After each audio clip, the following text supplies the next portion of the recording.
¿Qué tal? ¿Cómo le va, ingeniero? ¿Me escucha? Buenos días, estimado Jimmy, estimado, ya se me fue el nombre. Omar. ¿Cómo está? Y gracias por la invitación a esta entrevista y quiero enviar mi saludo cordial allá a toda la tierra caliente, la costa ecuatoriana. Muy bien. Ingeniero Isa, ustedes en la CONAIE y usted particularmente ha centrado su trabajo en estos últimos meses de la campaña más bien en lo que tiene que ver con la consulta popular, Yasuní, Chocó Andino. ¿Cuáles son las acciones que han tomado y qué le hace pensar a usted que efectivamente, a pesar de una fuerte campaña mediática en contra de la opción sí, puedan salir airosos? Sobre todo porque se está tomando como caballo de batalla el tema económico, ¿no? Que supuestamente el Estado ecuatoriano dejaría de recibir más de $1.000 millones al año y que eso significa un golpe duro contra la inversión. ¿Qué responde usted como presidente de la CONAIE? Bueno, querido pueblo ecuatoriano, no estábamos preparados. El escenario de la muerte cruzada vino de manera inmediata, en las cuales esta solicitud de dejar petróleo bajo tierra no es de este tiempo, para que sepamos también los ecuatorianos. El 15 de agosto del 2013 prácticamente quedó en la posibilidad de tener petróleo bajo tierra y pasó a esta otra etapa. Por lo tanto, venimos luchando más de 10 años. Por ello, ahora que se ha dado esta coyuntura, hemos demandado, y en ese sentido, en coordinación con el colectivo Yasunidos, que no es de los territorios de los pueblos indígenas, sino también son personas, compañeros, ciudadanos, sensibilizados con todo lo que está pasando a nivel global. Ahora, nosotros hemos puesto 4 argumentos. El primero que el Estado ecuatoriano está poniendo, el tema central, es el tema económico. No, el Estado ecuatoriano, el gobierno, algunos actores económicos y políticos lo han puesto en el tema central, el tema económico. Sí, para nosotros es muy importante el tema económico, pero debemos desmentir cuando sobre los datos de mismo Petroecuador nos dicen que van a fallar. Perdóneme, voy a poner los datos para no alterar. Han dicho que vamos a afectar en $1.200 millones. Según el dato de Petroecuador, hay una planificación para sacar, eso también hay que estar claro, para sacar del bloque 43, no es de todo el sistema de producción a nivel de la Amazonía. Estamos consultando única y exclusivamente sobre el bloque 43 en el Yasuní ITT. Según este reporte son 55,000 barriles de petróleo, pero en la realidad ellos mismos dicen que estamos en este momento produciendo 47,000 barriles de petróleo. Esto multipliquemos por el promedio, que en este caso, incluso cercano al presupuesto general del país, que fue valorado en este año a $60 el barril de petróleo. ¿A cómo está el costo de extracción? Está sobre los $35. Multipliquemos entonces sobre el número de barriles de petróleo, sobre el costo de producción y dejemos cuánto queda en líquido. A costo corriente, según este mismo dato, estaríamos hablando de $275 millones. A precio real de ahora estaríamos hablando de $148 millones. ¿Es posible suplantar esta parte del presupuesto? Sí, es posible.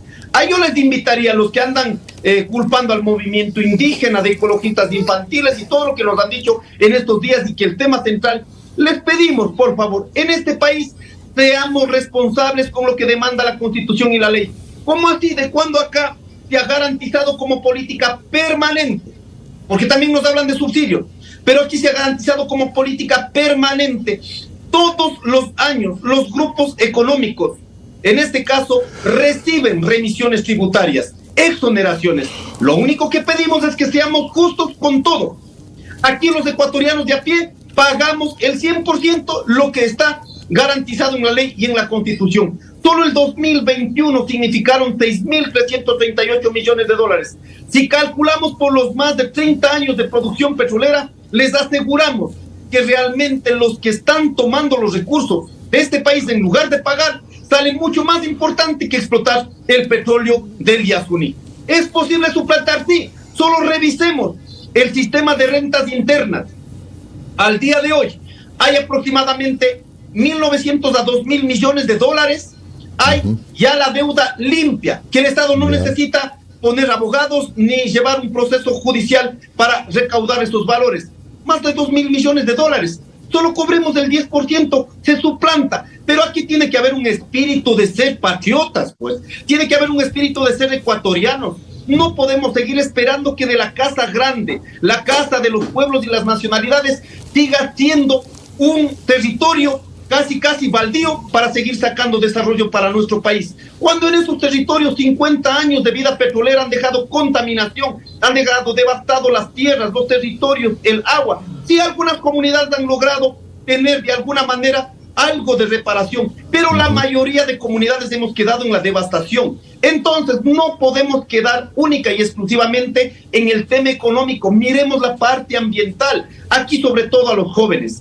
Los que ya estamos mayores, seguramente en poco tiempo ya nos iremos de esta tierra, iremos a la Pachamama, pero los jóvenes que tienen 16 años, 18 años, adolescentes, niños, ¿qué va a pasar con estas generaciones?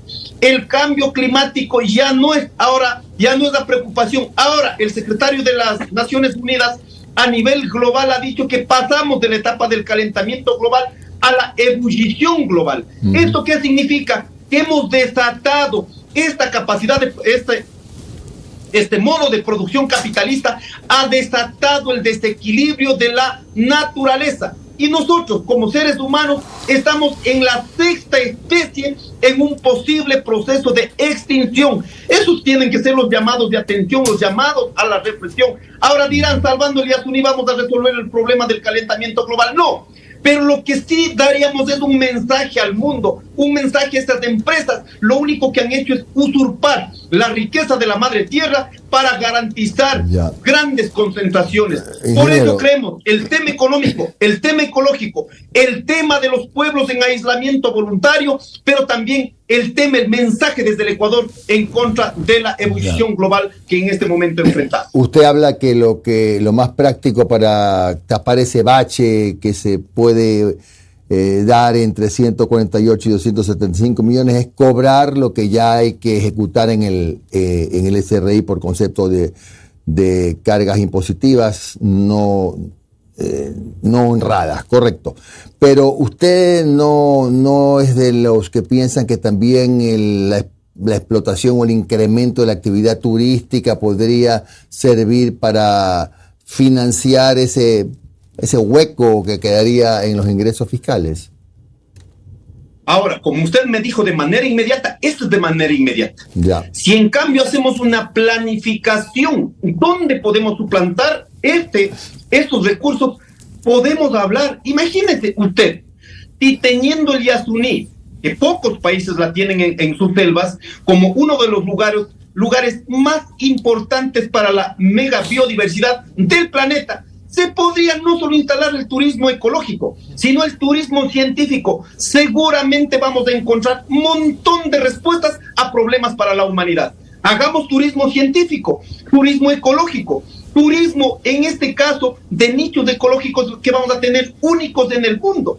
Entonces, con planificación sí se puede desarrollar otras formas de hacer economía. Y además de eso también han puesto como argumento, si salen de allí las petroleras, prácticamente va a quedar un territorio devastado, donde van a entrar las madereras, van a acabar con la ecología.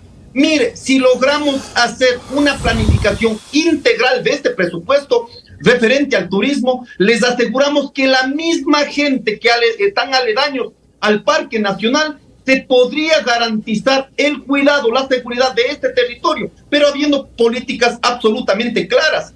Solo también pongo este importante, ¿por qué no podemos seguir avanzando? Miren los datos de Petroecuador, dice, entre 7 a 10 años tenemos provisiones para el petróleo. Tenemos que tomar una decisión, o producimos crudo para seguir exportando hasta agotar, o es que tenemos que producir para transformar en este país. No lo estoy hablando yo, son los datos de Petroecuador. Entonces no podemos esperar que agote hasta la última gota del oro negro para apenas poner a cambiar. Ahora es la oportunidad.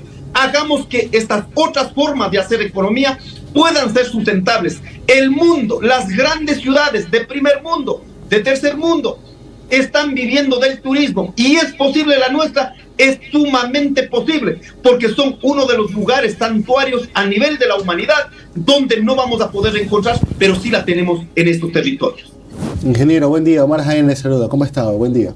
Gracias por su tiempo. Estimado Omar, buenos días. Ingeniero, mire, yo puedo compartir con usted el deseo de cuidar nuestro medio ambiente y todo, pero yo creo que usted es muy consciente de lo difícil que es poder convencer a gran parte de la población que dice, ¿sabes qué?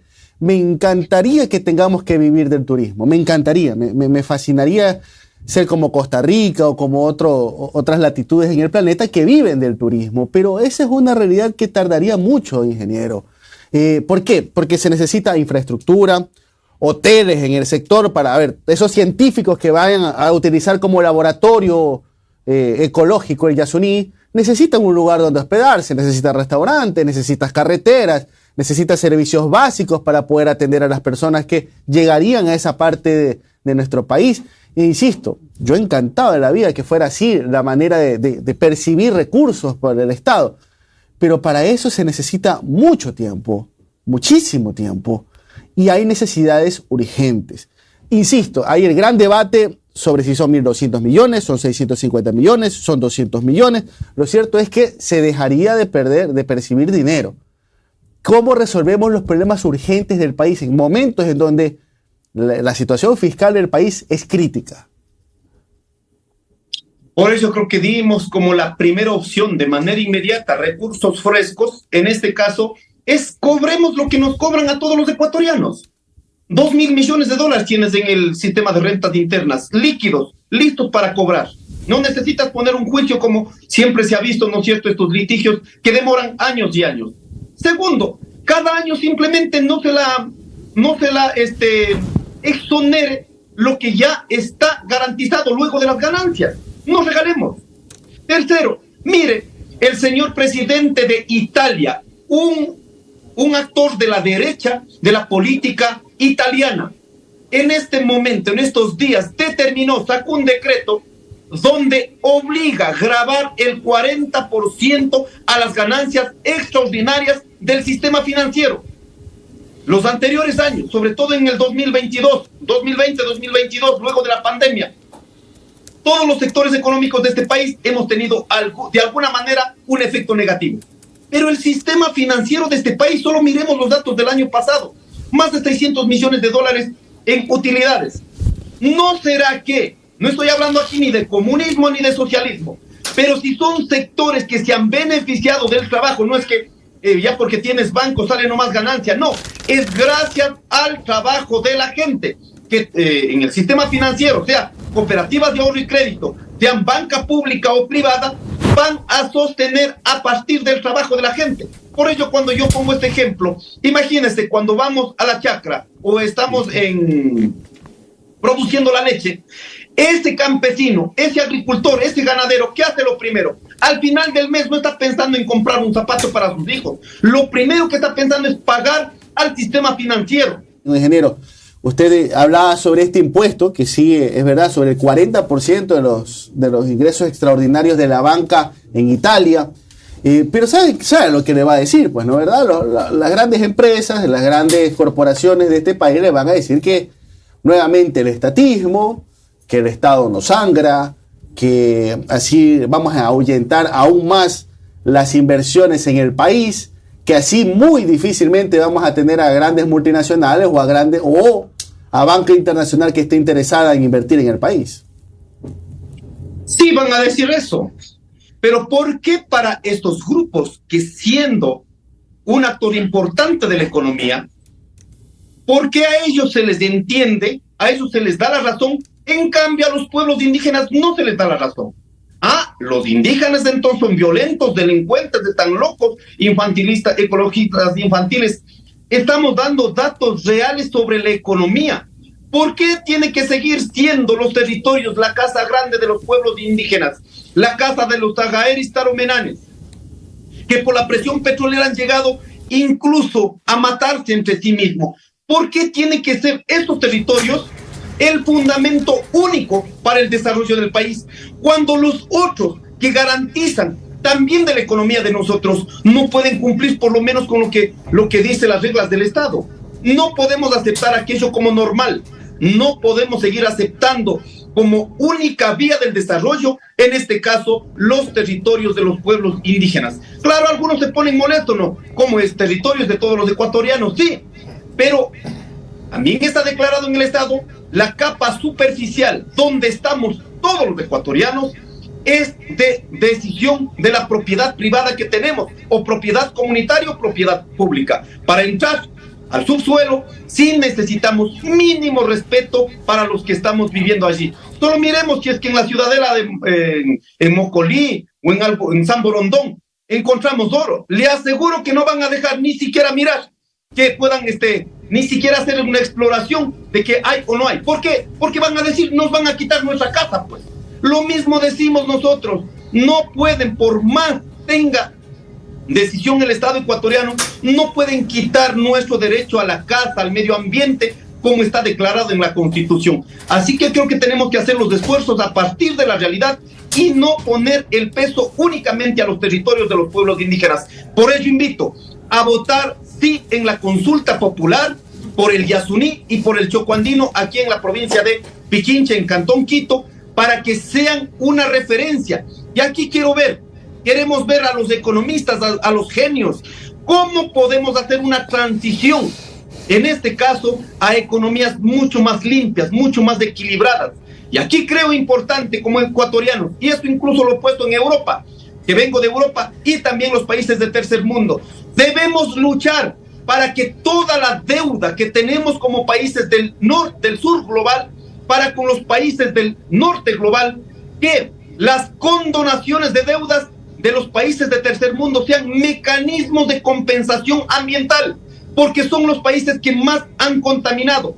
Creo que es posible, sí es posible, pero solo si tenemos una voz de lucha que realmente identifique con el pueblo, con los estados y con los países a nivel, en este caso, de los países que estamos luchando en esta idea. Ingeniero Isa, buenos días. Noris Arroyave le saluda. Oiga, ¿vio el debate? Sí vimos el debate. ¿Cuál es su apreciación así breve de lo que pudo ver? Su análisis. ¿Quién cree que ganó el debate? Bueno, creo que todos los ecuatorianos estábamos esperando con mucha expectativa tener una planificación desde 1 año y medio aproximadamente, lo que correspondería en los temas más sensibles, pero creo que también el Estado, la sociedad ecuatoriana perdió en ese debate. Yo vi en 3 grupos, un grupo que realmente no sabía lo que decía, no sabía que era una réplica realmente, otro grupo que repetía, ¿no es cierto?, de lo que ya han hecho y lo que podrían hacer, y un tercer grupo que se concentró en algunos temas puntuales, como el tema energético, el tema de la inseguridad, y aquí creo que estamos llevando un mensaje extremadamente coyuntural. Si queremos acabar con el narcotráfico, el crimen organizado, no es simplemente poner fusiles en las calles. En primera instancia debe ir un programa integral donde acabemos con el caldo de cultivo. ¿Y cuál es el caldo de cultivo? ¿Qué hacemos con las generaciones actuales de este momento para que no tengamos en 1 año, 2 años alimentando al crimen organizado? Inmediatamente, ¿cuál es la política real a partir del presupuesto que tiene el país para educación, para salud? ¿Cómo garantizamos mecanismos básicos para el trabajo? ¿En qué sectores están dando el trabajo? Más en la agricultura, muy bien. ¿Cuál es la política para sostener este sector más amplio? No lo tuvimos realmente, y en ese sentido creo que los ecuatorianos ahora quedamos con más dudas. ¿Por quién votar? Realmente no. Y en esta medida nosotros al menos vamos a seguir manteniendo lo que ya definimos. Que la gente vote, pero nosotros nos preparamos con las demandas que han sido públicas, a las cuales hemos exigido a los candidatos que puedan manifestarse, no le hemos tenido referente a estas luchas que tenemos a nivel territorial, la lucha contra la minería. Realmente eso no es posible. Se ha hecho una valoración económica, ecológica frente a este desastre que vamos a tener. No la tenemos, simplemente todo el mundo se ofusca en el tema económico, que es muy importante, pero si miramos los efectos, si no calculamos, en este caso, miremos lo que va a pasar con el pronóstico del fenómeno del Niño. Se dice entre 7.000 a 11.000 millones de dólares. ¿Se puede imaginar? Si no tuviéramos este cambio en el clima, seguramente sería mucho menor. Pero no, todos estos temas tiene que un economista calcular sobre lo que está generando a nivel general, pero también ser determinantes en las proyecciones económicas que podemos dar como país. Ingeniero, se habla de una segunda vuelta, ya el escenario de que algún candidato gane en una sola vuelta se lo ve cada vez más lejano. ¿Usted considera que primero va a haber segunda vuelta y de llegar a segunda vuelta, quiénes creen que serían estos dos actores? Bueno, yo creo que con el último escenario tan doloroso y tan de miedo para los ecuatorianos, creo que ha generado una reacción en toda la sociedad ecuatoriana. En este caso, que se veía que podía haber una primera vuelta, el escenario del debate, el crimen en contra del señor Villavicencio, mucha solidaridad para toda la familia, podemos tener todas las ideas, toda la diferencia en nuestras ideas, todas las propuestas, nuestras diferencias en estas propuestas, pero ya en estos temas creo que es muy delicado. Estamos viviendo en un estado de terror. Entonces, este escenario creo que configura a una segunda vuelta. Aún hemos visto, ¿no es cierto? Hemos visto las encuestas que han ido determinando cada actor. Realmente tenemos que esperar. Yo voy a esperar, sobre todo en estos días, seguramente ha de salir una estadística para poder corroborar con la información que de pronto estamos teniendo a nivel de la realidad de nuestras comunidades. Así que creo que se prevé una segunda vuelta, no podría decir con quién, pero sin embargo creo que se prevé en este escenario a este proceso de segunda vuelta. Gracias a Leonidas Issa, ha estado con nosotros el presidente de la CONAIE. Que tenga un buen día, Leonidas, un abrazo. Yo les quiero agradecer y quiero que me regale un minuto. Solo invito que ayuden con tu voto. Los otros están diciendo por el no. Es una decisión democrática. Nosotros decimos por el sí, es una decisión democrática. Esperamos sensibilizar, no convencerles, sensibilizar sobre la realidad de la humanidad, de la naturaleza que estamos viviendo. Es posible hacer otros mecanismos, sí es posible. Así que todo en la consulta popular por el sí en el país, por el Yasuní y por el Chocoandino en la ciudad de Quito. Y así también invito que por favor acompañen. Tenemos un proyecto político con el Movimiento Pachacuti que nos garanticen un voto por el Movimiento Pachacuti. Tenemos para asambleístas provinciales únicamente, no tenemos candidatos ni para la presidencia ni para la Asamblea Nacional. Y muchas gracias por el espacio que me han permitido, han concedido para poder exteriorizar nuestras ideas a la ciudadanía ecuatoriana. Gracias, Leonidas.